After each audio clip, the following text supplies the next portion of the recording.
makapigil hiningang mga tanawin at mayamang tradisyon at kultura. Diyan kilala ang Batanes, ang pinakadulong probinsya sa hilaga ng Pilipinas.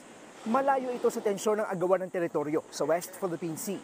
Yun nga lang, halos kadikit na sa Batanes ang ipinipilit na 10-dash line ng China. Pinakamalapit din ito sa Taiwan, kung saan pinangangambahan ng gulo. Kaya ang Department of National Defense ipinag-utos kamakailan na dagdagan ng mga sundalo at pag-ibayuhin ng pagbabantay sa norte. Nitong Sabado, higit 100 residente ng Batanes ang ganap ng naging reservist ng Philippine Navy.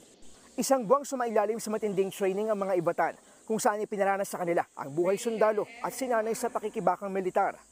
By having a strong reserve force here in Batanes, this would allow the regular Navy to extend further. For a long time, the AFP has been focused on the internal security picture, and we have neglected external developments. But finally, we are now shifting, and we are now more aware that we need to focus